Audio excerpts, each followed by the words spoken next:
Is giving in to a craving always bad? Is resisting it always good? No, not by a long shot. Stick around, we'll talk about why.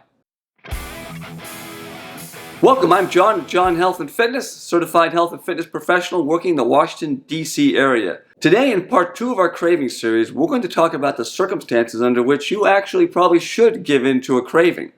Now, in part 1, we talked about my 4-step system to resist cravings, or at least make a better decision regarding them. Stop, think, examine, and project. Those steps are great. They'll stop you from making a lot of bad decisions.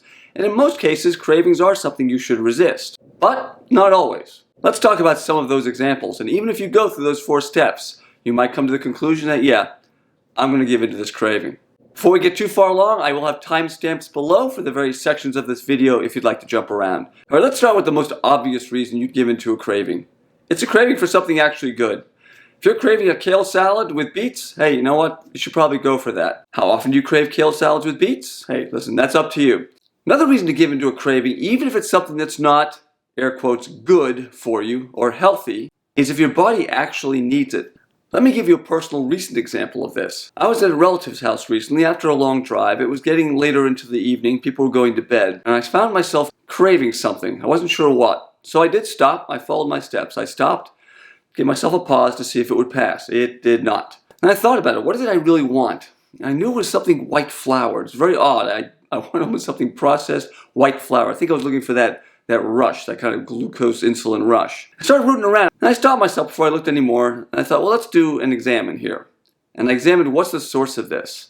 Why am I craving carbohydrates so much?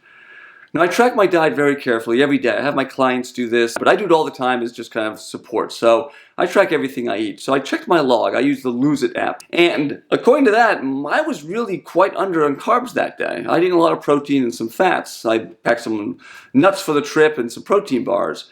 So it was actually very low on carbs. So I'm thinking maybe I really do need carbs. And I thought, okay, let me kind of project myself into the future here a little bit. How am I going to feel after I eat this? And the more I thought about it, I was genuinely hungry.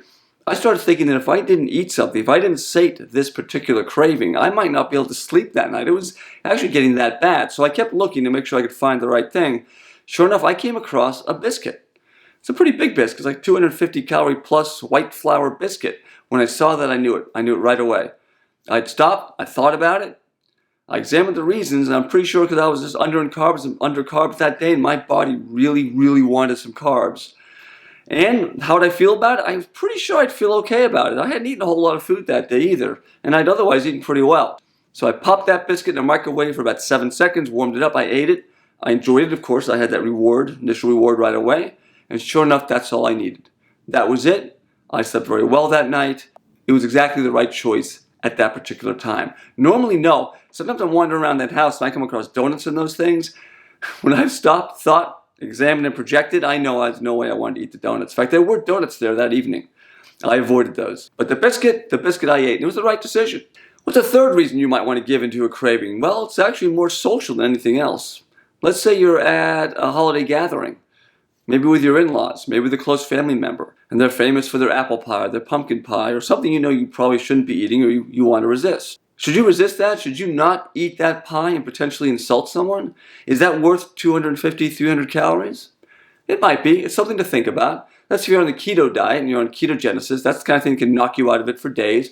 That's understandable. And certainly if you have certain dietary restrictions, that's totally understandable. But if it's just because you want to watch what you're eating that day, it might not be worth it. That might be a reason. Stop, think, examine, project. Project. Are you going to project yourself into the future and think, well, you might actually feel bad you turned that down? And fourth, also more social, just in family gatherings, not that you're insulting anybody, making anyone feel bad. But if you're, say, Thanksgiving, and everyone's really overindulging, everyone's having a good time, and you want pumpkin pie, and possibly apple pie, and lemon meringue pie, all together, I've actually done that. Sometimes that's perfectly okay around the holidays, or you're at a 4th of July picnic. Do you really want to deny yourself a hot dog and maybe a hamburger, chips? Do you want to try to cheat yourself out of that little pleasure that day for a little while, just so you can feel better? And will you really feel better? Project yourself in the future. The next day, maybe you can make up for it. And so yes, not all cravings are bad. If you have a craving for something good, then indulge in it. Most cravings are probably not something you should be eating. But giving in to a craving isn't always bad. Resisting it sometimes is the wrong decision. Giving in to it is sometimes the right decision. Let me know down in the comments if you've given into a craving and you were perfectly happy with your decision. You realized it was the right decision at the right time. And consider subscribing. We do exercise, nutrition, motivation here. Take care. I'll catch you next time.